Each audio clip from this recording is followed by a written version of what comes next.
ॐ अज्ञानतिमिरान्धस्य ज्ञानाञ्जनशलाकया चक्षुरुन्मीलितं येन तस्मै श्रीगुरवे नमः। गुरवे गौरचन्द्राय राधिकायस्तदालये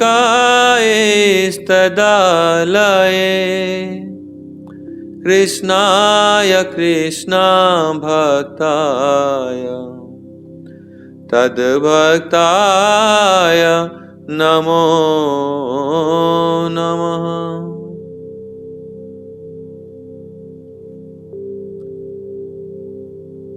आमे जे प्रचारे जाऊ अनेक लोकों संगरे साक्षात्कार हुए।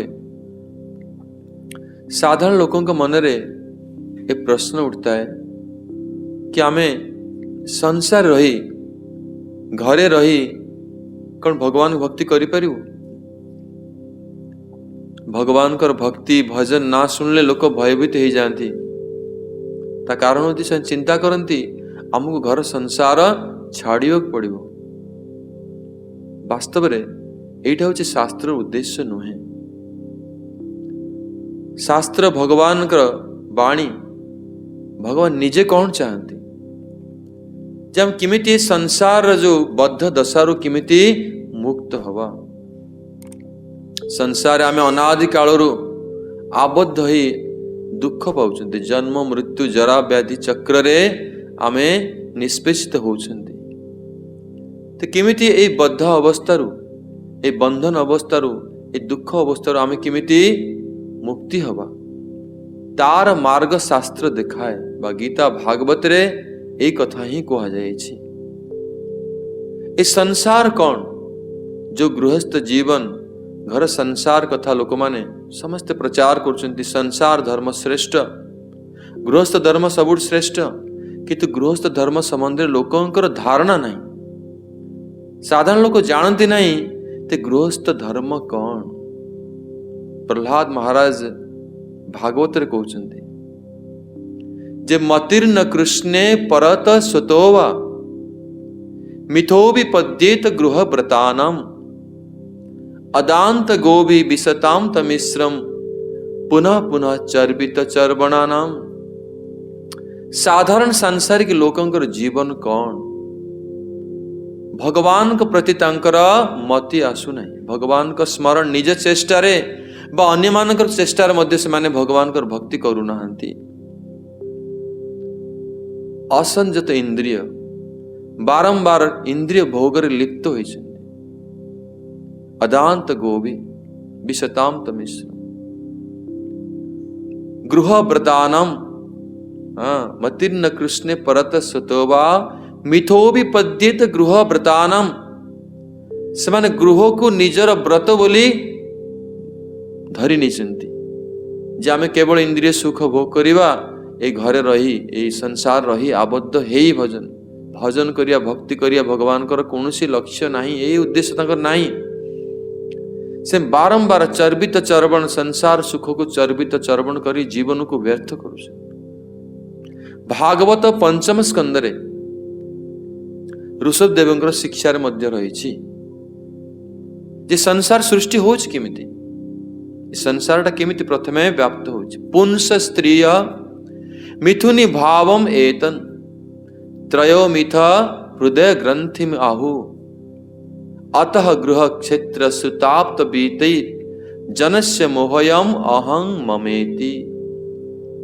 जने पुरुष आउ जने स्त्री रो संसर्गरु तांकर मैथुन क्रियारु संसर्गरु ए संसार सृष्टि होची आरंभ होची। प्रथमे आसक्ति होची तांकर हृदय रे गोटे ग्रंथि सृष्टि होची बा से माने बंधन रे आबद्ध होचंती। विवाह बंधन ने संसार बंधन ने पुरुष स्त्री आबद्ध होचंती। तापरे गृह घर दरकार क्षेत्र दरकार कोटी कर्म करिवे कर्म क्षेत्र दरकार नौकरी दरकार चाकरी दरकार संतान दरकार संतान संतति परिवार कुटुंब धीरे धीरे वृद्धि हुए कि कुटुंब वृद्धि करवा, संसार मोह आसक्ति एक वृद्धि करवा, ये कौन संसार लक्ष्य? ये तो बंधन कथा। हाँ, निवृत्ति रेसा भूतानं प्रवृत्ति रेसा भूतानं निवृत्तिस्तु महाफल। जे आमे ए संसार जदि प्रवृत्ति रे रहिवा सब बेले तार केबे निवृत्ति हे पारिबा, तार सुख किन पायो, केमति आनंद प्राप्त करिबा। एटा होछि भागवतर शास्त्र भगवानकर यही उद्देश्य नुहे। अन्यत्र पुणी कहुछि जे जन मैथुनादि गृह मेधि सुखम ही तुच्छम कंडुयनेन करोयर इव दुख दुखम तृप्यन्ति नेह कृपणा बहु दुख भाज कंडुतिपत मनसीज विषहेत धीर। साधारणतः गृहस्थ एक गृहस्थ धर्म रही, गृहस्थ आश्रम रही, किंतु साधारण लोक गृहस्थ आश्रम गृहस्थ धर्म आस। जो प्रहलाद महाराज कहले ये जो ऋषभदेव शिक्षा कहुई गृह मेधि, जो मैंने गृहस्थ धर्म पालन करूना से गृह मेधि। ए गृह मेधि मानकर तथा कथित संसार धर्म संसार सुख उचित तुच्छ किमित तुलना कराई ना कंडु रोग सहित तुलना कराई। कंडु रोग माने कुंडिया रोग। ये कुंडिया रोग आरंभ रे कुंडिया पे बहुत भल लगे, बहुत आराम लगे, आनंद लगे, और धीरे धीरे कुंडे कुंडे जिते पूज रक्त घा हो जाए से कष्ट अनुभव हुए। प्रथम प्रारंभ रे ए संसार सुख गृह मेधि मानकर संसार सुख से प्रथम आनंद अनुभव हुए, परवर्ती अवस्था रे से अनेक दुख रे पर्यवसित हुए। सेतिपाई एइटा होछि संसार वास्तविक उद्देश्य नुहे, संसार करिवार उद्देश्य नुहे।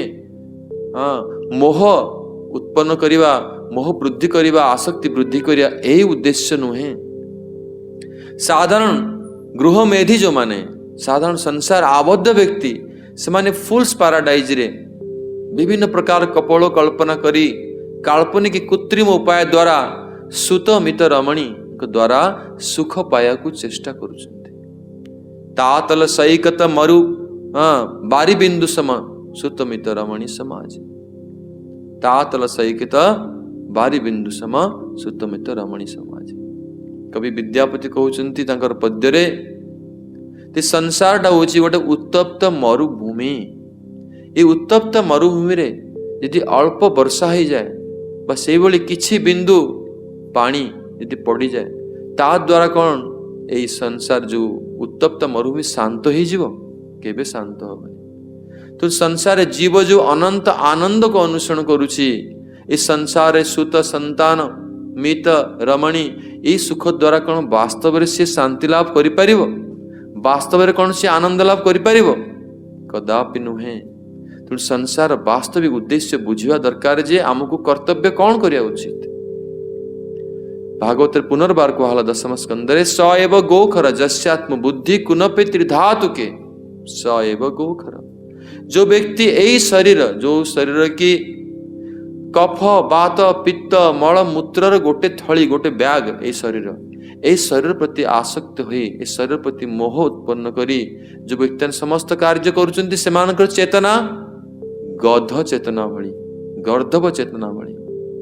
तेणु यही गर्दभ चेतना विशिष्ट व्यक्ति केवेले शांति आनंद प्राप्त करि परिबनी और संसार दशारु मुक्त हो परिबनी।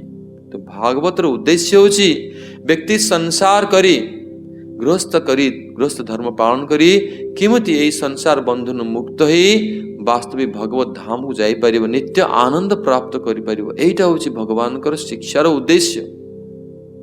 सेतिपाई प्रकृत गृहस्थर लक्ष्य कौन? जो वर्णाश्रम धर्म रही चारि वर्ण चारि आश्रम ब्रह्मचारी गृहस्थ वानप्रस्थ सन्यास। गृहस्थ गोटे आश्रम, गृहस्थ गोटे आश्रम। ए गृहस्थ आश्रम रे धर्म पालन करिया कथा कुआ जायछि। तार उद्देश्य कौन? गृहस्थ आश्रम उद्देश्य कौन? भागवत प्रथम स्कंद द्वितीय अध्याय 13 नंबर श्लोक रे कुआ जायछि अत पुंभिर द्विज श्रेष्ठ वर्णाश्रम विभागस स्वनिष्ठितस्य धर्मस्य संसिधिर हरितोषण।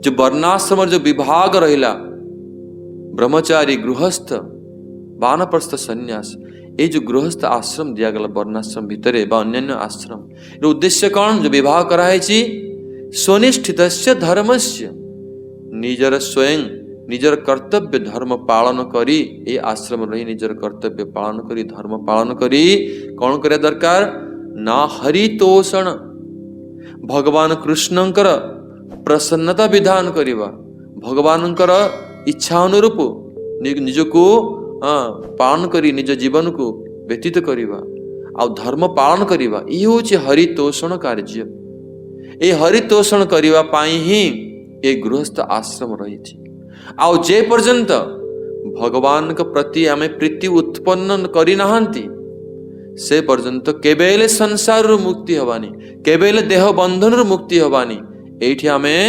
अनेक जन्म जन्म जन्मांतर पर्यंत बद्ध अवस्था रही एठी कष्ट पाइबा सितमे कहला प्रीतिर्न जावत मयि वासुदेवे न मुच्यते देह जोगिन तावत जे पर्यंत भगवान वासुदेव प्रति प्रीति जागृत करा होई नहीं से पर्यंत केवल आमे ए देह बंधन संसार बंधन मुक्त हो पारिबा नहीं सेतिपई गृहस्थ जो आश्रम गृह मेधिंक भली नुहे गृहस्थ आश्रम निजर धर्म रही केवल धर्म पालन करिवो एवं से धर्म पालन करिया द्वारा भगवान के प्रति प्रीति उत्पन्न करा जिवो ए भगवान प्रति प्रीति उत्पन्न करागला तार धीरे धीरे समय आसीबो आमे ए देह बंधन संसार बंधन मुक्त ही वास्तविक भगवत सेवा प्राप्त करिबा नित्य आनंदमय धाम रे आमे प्रवेश करिबा किंतु गृहस्थ अनेक देखा जाए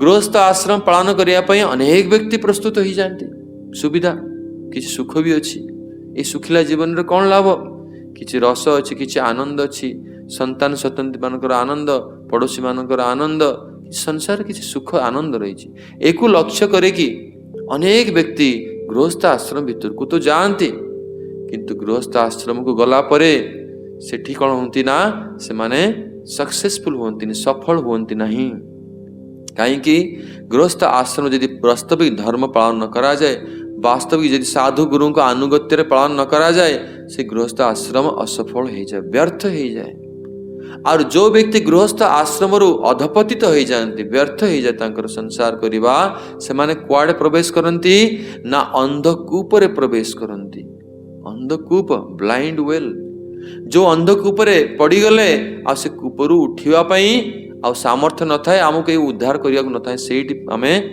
पड़ी की मरी जा तेणु ये होची शिक्षा प्रहलाद महाराज कहउछन सेति पई जे तथागत व्यक्ति हित्वात्मपातम गृहांधकूपम वनं गतो जत हरिम आश्रय प्रहलाद महाराज कहउछन्ति सेति पई तथाकथित जो गृहस्थ तथाकथित जो संसार अंधकूप गृह अंधकूपम जो गृह रे भगवान कर भजन नहीं भगवान कर निर्देशित पंथा अनुसार से गृहस्थ जीवन जापन हो नहीं गृह मेधी संसार आसक्त व्यक्ति एई भली गृह होची अंधकूप आउ ए अंधकूप रे पड़ी व्यक्ति जीव अनेक जन्म पर्यंत कष्ट पाइबो केवल सेथुर मुक्त हो पारिबो नहीं से अंधकूप विषय जो प्रहलाद महाराज कहले से होची जो गृहस्थ आश्रम जो माने गृहस्थ आश्रम पालन करू करू सेटू फेल हो जाती असफल हो जाती व्यर्थ हो जाए नियम रु विच्युत हो जाती अधपतित हो जाती धर्म पालन रे से माने अंधकूप रे प्रवेश करती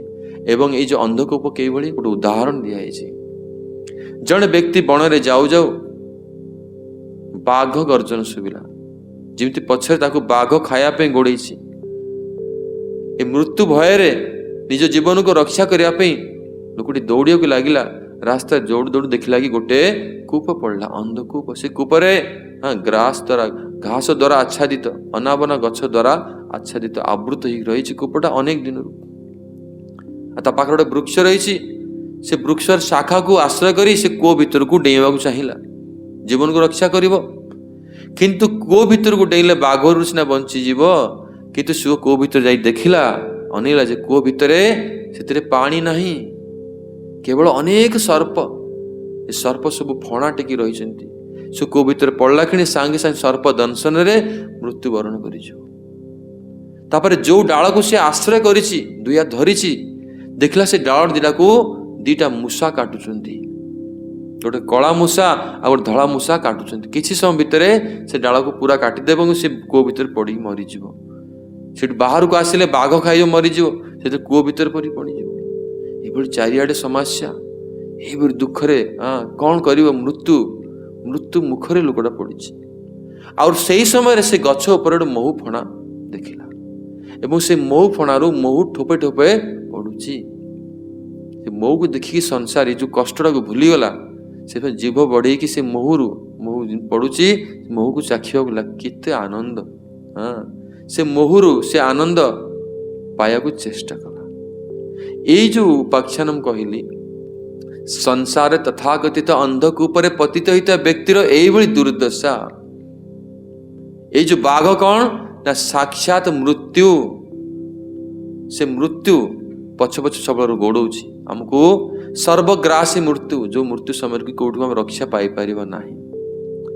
ଆଉ ଏଇ ଯୋଉ ଗୃହ, ଏଇ ଯୋଉ ଅନ୍ଧକୂପଟା କ'ଣ ନା ସେଇଟା ହଉଛି ଆମେ ଚେଷ୍ଟା କରୁଛନ୍ତି ଯେ ସେଇ ଭିତରକୁ ଆମେ ଗୃହ ଅନ୍ଧକୂପ ଭିତରକୁ ଆମେ ଡେଇଁ ପଡ଼ିକି ଜୀବନକୁ ରକ୍ଷା କରିଯିବା। କିନ୍ତୁ ସେ ଅନ୍ଧକୂପ ଭିତରେ ଯୋଉ ସର୍ପ ରହିଛନ୍ତି, ଇଏ ହଉଛି ସଂସାର ସମସ୍ୟା। ଏତେ ବଡ଼ ବଡ଼ ସମସ୍ୟା, ପ୍ରୋବ୍ଲେମ, ସର୍ପ ଦଂଶନ ଭଳି, ସେଇଥିରେ ଆମେ ପୂର୍ଣ୍ଣ ରୂପରେ ସର୍ପ ଦଂଶନ ପ୍ରାଣ ତ୍ୟାଗ କରିବା, ଏ ସମସ୍ୟା ଦ୍ୱାରା ବଞ୍ଚି ପାରିବା ନାହିଁ ସେଥିରୁ। ତାପରେ ଯାହାକୁ ଆଶ୍ରୟ କରିଛନ୍ତି ନିଜର ଆୟୁ, ନିଜର ଯୌବନ, ସେ ଆୟୁକୁ କିଏ କାଟୁଛି ନା କଳା ମୂଷା, ଧଳା ମୂଷା, ଦିନ ଆଉ ରାତି ତାକୁ ପ୍ରତି କ୍ଷଣରେ ତାକୁ କାଟି କାଟି କ୍ଷୀଣ କରିଦଉଛନ୍ତି ଆୟୁକୁ। ଦିନ ଆମର ଆୟୁ ସମାପ୍ତ ହେଇଗଲେ ନିଶ୍ଚିତ ଭାବରେ ମୃତ୍ୟୁ ବରଣ କରିବା ହିଁ କରିବା। ଏଇଭଳି ଭାବରେ ଆଉ ଯୋଉ ମହୁ ଫେଣା, ଯୋଉ ମହୁ ଫେଣାରୁ ଯୋଉ ମହୁ ବହୁଛି, ଠୋପେ ଠୋପେ ଠୋପେ ମହୁ ପଡୁଛି, ଯୋଉ ମହୁକୁ ଆମେ ଆସ୍ୱାଦନ କରିବାକୁ ଚାହୁଁଛନ୍ତି, ଏଇଭଳି ଅବସ୍ଥାରେ ମଧ୍ୟ ଏତେ ସମସ୍ୟା, ମୃତ୍ୟୁ ମୁଖରେ ପଡି ମଧ୍ୟ ସୁଖ ଭୋଗ କରିବାକୁ ଯୋଉ ଚେଷ୍ଟା କରୁଛନ୍ତି, ଏଇଟା ହଉଛି ସଂସାର ଯୋଉ ସୁଖ। ସେଇ ଭିତରେ ବି ସୁଖ ପାଇବାକୁ ଚେଷ୍ଟା କରୁଛନ୍ତି। କେତେ ନିର୍ବୋଧ, କେତେ ବୋକା, କେତେ ଆବଦ୍ଧ ସଂସାରରେ। ଚେତନା ଏଇଭଳି ଆବୃତ ଯେ ଏଇଭଳି ଅବସ୍ଥାରେ ମଧ୍ୟ ଆମେ ମୁକ୍ତି ହେବାକୁ ଚେଷ୍ଟା କରୁନାହାନ୍ତି ଏବଂ ସଂସାର ସୁଖ ପାଇବାକୁ ଚେଷ୍ଟା କରୁଛନ୍ତି। ବାସ୍ତବିକ ଗୃହସ୍ଥ ଆଶ୍ରମ ଇଏ ନୁହେଁ। ପୁତ୍ର ପରିବାର ସହ ରହି, ସଂସାର ରହି ମଧ୍ୟ କେମିତି ଏ ସଂସାର ଦୋଷରେ ଦୂଷିତ ନ ହେବା, କେମିତି ନିର୍ଲିପ୍ତ ରହିବା, କେମିତି ସଂସାର ଆମେ ରହି ଭଗବାନଙ୍କର ଭକ୍ତି କରିବା ଦ୍ୱାରା ଏଠୁ ଧୀରେ ଧୀରେ ଆମେ ସଂସାର ବନ୍ଧନରୁ ମୁକ୍ତିର ମାର୍ଗ ଖୋଲିବା, ସେଇଟା ହଉଛି ବାସ୍ତବିକ ଗୃହସ୍ଥ ଜୀବନରେ ହିଁ ସମ୍ଭବ। ତେଣୁ ବାସ୍ତବିକ କିପରି ଗୃହସ୍ଥ ଜୀବନ ଯାପନ କରି ପୁତ୍ର ପରିବାର ସଂସାର ରହି ମଧ୍ୟ ନିର୍ଲିପ୍ତ ରହି ଏଥିରେ ଦୋଷ ଦୁଷ୍ଟ ନ ହେଇ ଏଠୁ ଆମେ ମୁକ୍ତି ହେଇପାରିବା ଆଉ ଭଗବତ ଭଜନ ରାଜ୍ୟରେ ପ୍ରବେଶ କରିପାରିବା, ଇଏ ହେଉଛି ବାସ୍ତବିକ ଗୃହସ୍ଥ ଜୀବନ। ଆଗାମୀ ପ୍ରବଚନରେ ଆମେ ଏ ସମ୍ବନ୍ଧରେ ଶ୍ରବଣ କରି। ଗୌର ପ୍ରେମାନନ୍ଦେ ହରି ହରି ବୋଲ।